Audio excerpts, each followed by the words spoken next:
Welcome. I'm here today with my very dear friend Julia. Julia is on the leadership board for the Stanford Women's Coalition. We're going to talk about why there's been such an emphasis on feminism among women in pop culture in the last few years. Why is the F word in pop culture such a huge deal? Where do we see these prominent and popular mainstream feminist characters? I see them everywhere. They are on TV, I think they're in movies, online. We talked about Rookie Magazine, which is like a website for teenage girls. Different creative women are getting a new audience and are self-identifying as feminists. How would you define a feminist figure? So I don't think that you have to call yourself a feminist to be a feminist pop culture icon. I think that even if prompted, if you don't answer the question point blank, are you a feminist, with the answer yes, can you be a feminist? Part of that gets to the problem of demanding that any woman who's famous be in the know or have any kind of understanding of the history of women in modern America. Yeah. I don't think that we should demand that of our female celebrities. I think Beyonce was feminist for many, many years before she came out Before as she feminist. basically stood in front of a giant display reading the word feminist. Yeah, exactly. But why did she have to do that? We've been talking a lot about Nicki Minaj as someone who truly embodies an independent, strong female business role, artistic role, doesn't need to stand in front of a monitor saying feminist. Why did Beyonce do that? Celebrities are beginning to understand that there's money to be made in saying, I want to empower women, when you're not really doing anything to empower women per se. Nicki is a really interesting example of someone who I think has gone after her creative vision. That authenticity is critical to being a feminist, I would say, a feminist icon. I'd like to expand on this idea a little more of the commercialization of feminism by aligning herself with the feminist movement. Beyonce makes a commercial move as well as a rhetorical move, but it's a commercial move. It got her a lot of press. I did a segment with my friend Divya about women in computer science, and we talked about Marissa Mayer and Sheryl Sandberg at Facebook, female CEOs at these companies who talk about how they got to where they are and how you need to sit at the table and lean in to, be a female leader. It seemed to exclude a lot of people. This commercialized vision of who this feminist person is. They're a strong businesswoman. They look great. They're like put together. They go home, bake cupcakes for their family, and code all night, or like are an entrepreneur or whatever. Does this commercialized image of feminism leave room for other women? I actually would say that that image of like, oh, I need to go bake the cupcakes and be super girly that Divya was talking about, and then, go code all night and be this superhuman, I would say anti-feminist. I think that's against what I would consider third wave feminism to embody. Third wave feminism is actually trying to get at the complexity and the complications of all human experience and trying to understand the intersections of race and class and gender. Sheryl Sandberg, her messages are much more narrow than I think that third wave feminism is trying to get at. I think that she's speaking to an elite white female audience, whereas I think third wave feminism is about how,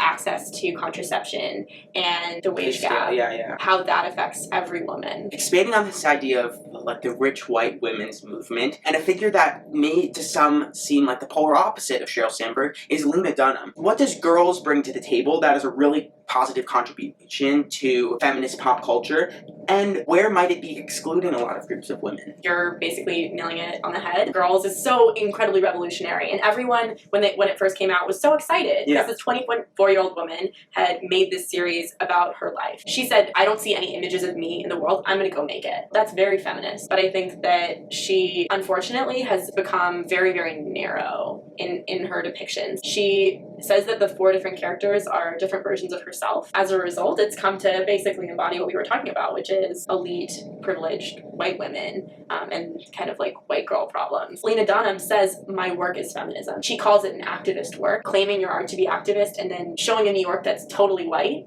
which is just factually just incorrect. Is so problematic.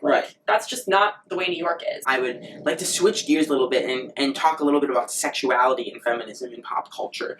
This over-sexualization of women, and not necessarily in like the modeling advertising way, but I'm thinking about people like Miley Cyrus who flaunt their sexuality as a method of empowerment. As like, I know what I have down there and I want you to take a good look at it. How does that serve to, I guess, advance the feminist cause? And does it exclude queer women? Does it allow, I don't know, people who aren't necessarily as upfront about sexuality? This has plagued like the feminist movement throughout time. This question of like, how does your sexuality, how is it compatible with your role as like a contributing member of society and your desire to be recognized as like a citizen, as a human being, as a professional? As a professional, there needs to be a more candid discussion about sexuality. We need to press for more complicated depictions of sexuality. And in particular, I think Nicki Minaj does a great job of that. She doesn't do things just for, you know, the male gaze. She does things that she thinks are sexy, you know, and I think that that's incredible. It's important to show a variety of sexual experiences. Your point about queer women is really, really important. It can't just be that being a sexual being is performing to what men want. That would not be feminist at all. Ideally, depictions of sexuality are going to be more rigorously candid like they are on girls. And we need to reject the easier to digest stereotypical visions of what sex and sexuality means. How do we make sure that all women and men feel included in the feminist populist cause? The important thing is that third wave feminism continue to be recklessly honest and trying to infiltrate those bastions of privilege, how race, class, and gender and sexuality all come together to create certain obstacles for people.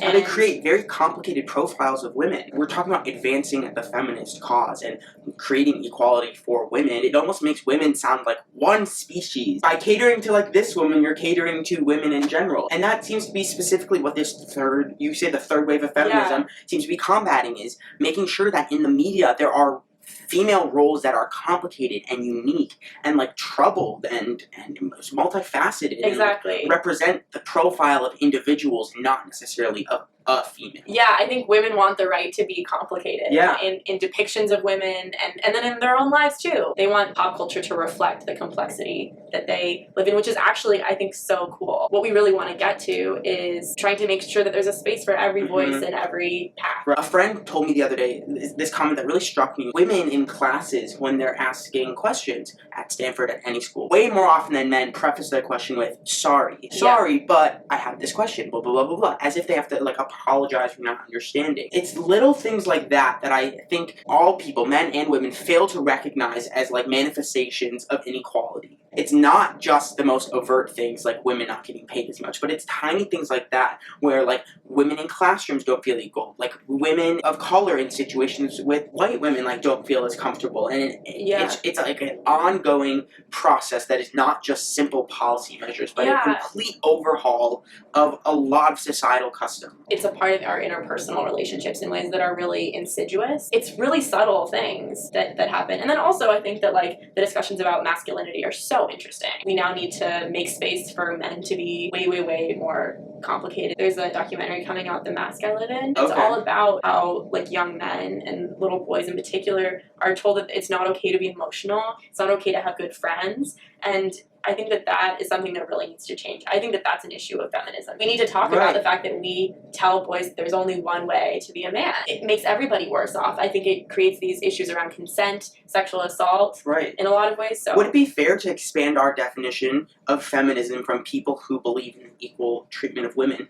to the equal consideration of femininity, considering any form of femininity to be completely valid and on the same playing field as masculinity? I think that those are definitely intertwining concepts. I think that we need both. Part of advancing the equality of women is understanding that it isn't worse to be stereotypically feminine for men or for women. The dichotomy that we're working around is that being female is worse and being male is better. That doesn't leave any room for anybody. And what we need is to have our social norms catch up to the complexity that we acknowledge exists. And I think that third wave feminism at its most revolutionary is trying to create that complexity and that nuance more in our interpersonal lives as much as in the the big stuff, the work that's still left to be done. To our viewers, we challenge you to take a look at instances of feminism that are appearing every single day in pop culture, take note of them, incorporate the teachings into your own life, be cognizant of instances of inequality that appear on our college campuses, and do something about it. Yeah, thank you so much for having me. Thanks a lot. See ya.